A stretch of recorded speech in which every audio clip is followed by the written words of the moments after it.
Hello, welcome to my channel.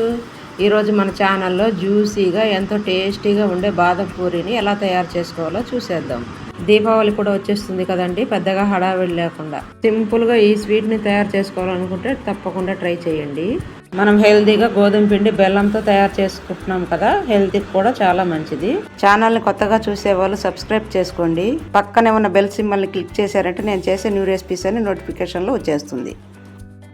పొరలుగా జ్యూసీగా చాలా బాగుంటుంది.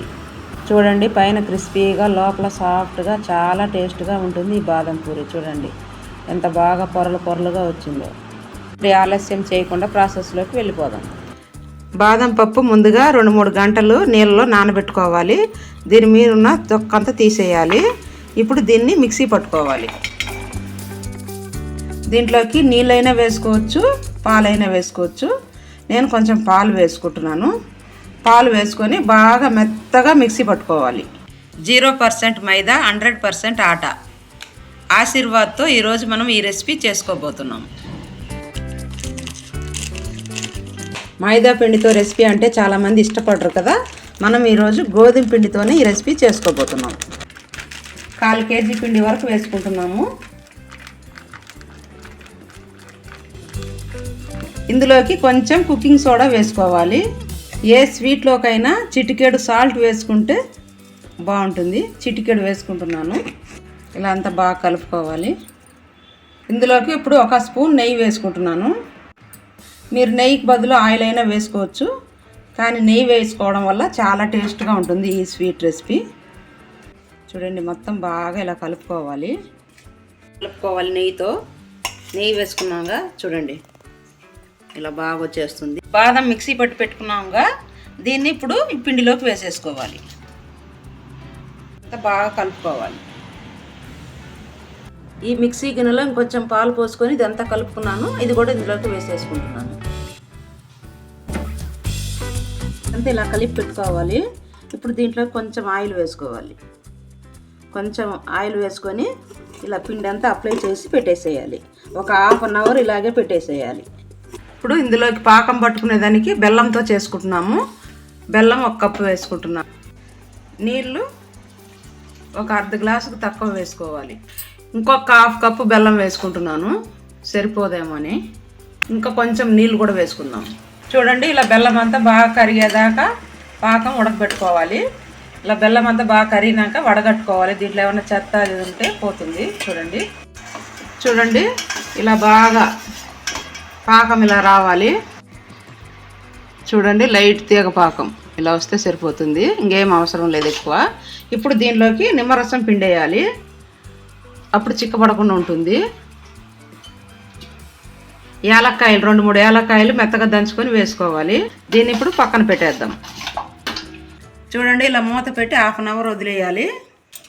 1/2 అవర్ తర్వాత పిండి చూడండి ఎంత బాగా వచ్చిందో. చిన్న ఉసిరికాయ సైజ్ అంతా పిండి తీసుకోవాలి.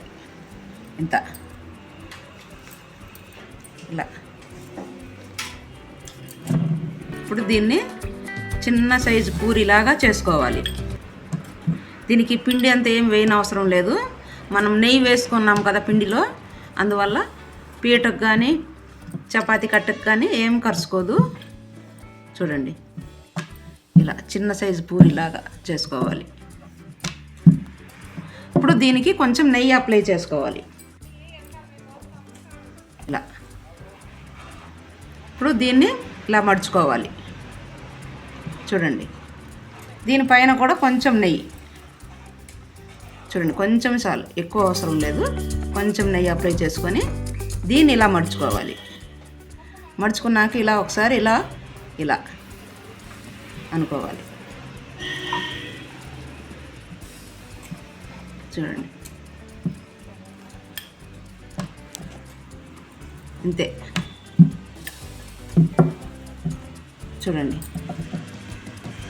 చూడండి అన్నీ ఇలా చేసి పెట్టుకోవాలి. వీటికి లవంగం పెట్టుకోవాలి. ఇలా అన్నిటికీ ఇలా లవంగం పెట్టుకోవాలి. ఆయిల్ బాగా హీట్ అయింది. ఇప్పుడు గ్యాస్ని లో ఫ్లేమ్లో పెట్టుకోవాలి. ఇప్పుడు ఈ కాజాలని ఒక్కొక్కటిగా వేసుకుందాము.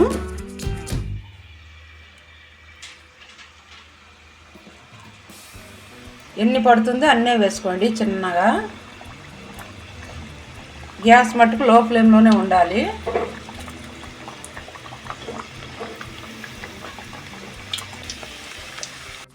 చూడండి ఈ బాదం కాజాలు ఎంత బాగా పొంగాయో. ఇలాగే లో ఫ్లేమ్లోనే కొంచెం సేపు ఉడకనివ్వాలి. చూడండి కాజాలు ఒక సైడ్ ఉడికింది, ఇంకో సైడ్కు టర్న్ చేసుకోవాలి. ఇలా అన్నిటిని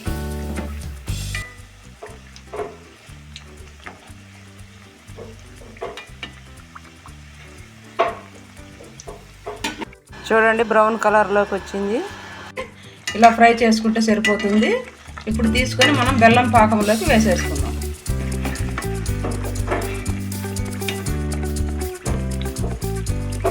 చూడండి ఇలా బెల్లం పాకంలో వేసేసుకొని ఒక 5 నిమిషాల దాకా వదిలేసేయాలి. ఇలాగే అన్నిటినీ వేసుకోవాలి. ఈ బెల్లం పాకంలో ఇలాగే అన్నీ ఉండాలి కొంచెంసేపు దాకా. చూడండి అన్ని బెల్లం పాకం బాగా పట్టింది అన్ని కాజాలకి. ఇప్పుడు అన్నిటినీ ఒక్కొక్క దాన్ని తీసి పక్కన పెట్టేసుకున్నాము. చూడండి ఇలా పండగలకి ఏదైనా అకేషన్కి ఇలా చేసుకున్నారనుకోండి చాలా టేస్ట్గా ఉంటుంది. హెల్త్ కూడా చాలా మంచిది. మైదా పిండి ఇష్టపడిన వాళ్ళు గోధుమ పిండితో ఇలా చేసుకోండి, చాలా టేస్ట్గా ఉంటుంది. ముందు ముందు మన ఛానల్లో గోధుమ పిండితో ఇలాంటి న్యూ రెసిపీస్ వస్తాయి, చూస్తూ ఉండండి. చివరిగా బాదం పప్పుతో గార్నిష్ చేసుకోవాలి.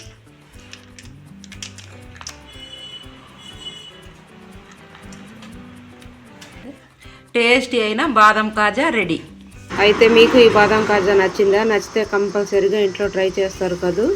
చూడండి ఫ్రెండ్స్, బాదం కాజా ఎంత బాగా వచ్చిందో, పొరలు పొరలుగా. చూడండి ఇప్పుడు ఒకదాన్ని మీకు తుంచి చూపిస్తాను. చూడండి, వావ్ ఎంత బాగా వచ్చిందో చూడండి. చూడండి పిల్లలు చాలా ఇష్టంగా తింటారు ఇది. చాలా క్రిస్పీగా ఉంది. మనం బాదం పప్పు పాలు వేసాంగా, డిఫరెంట్ టేస్ట్, చాలా బాగుంది. మనం మైదా పిండితో చేస్తూ ఉంటాం కదా కాజా లాంటిది, ఇది గోధుమ పిండితో ఇలా చేసి పెట్టాముగా. ఇది పిల్లలకు పెద్దవాళ్ళకైనా హెల్త్కి చాలా మంచిది. దీంతో బెల్లం వేసాము. బెల్లం హెల్త్కి చాలా మంచిది. గోధుమ పిండి వేసాము, మైదా పిండి వేయలేదు. గోధుమ పిండితో చేసుకున్నాం కాబట్టి ఇది పిల్లలు అందరూ తినొచ్చు. మీరు ఇలా తయారు చేసి పెట్టారనుకోండి, పిల్లలు సాయంకాలం స్కూల్ నుంచి రాగానే ఇది ఒకటి చేశారంటే తినేస్తారు. వాళ్ళ హెల్త్కు చాలా మంచిది. మరి ఈ వీడియో మీకు నచ్చినట్లయితే కంపల్సరీగా లైక్ చేయండి, సబ్స్క్రైబ్ చేసుకోండి. పక్కనే ఉన్న బెల్ ఐకాన్ని క్లిక్ చేశారంటే నేను చేసే కొత్త కొత్త వీడియోలన్నీ నోటిఫికేషన్లో మీకు వస్తుంది. Thank you for watching.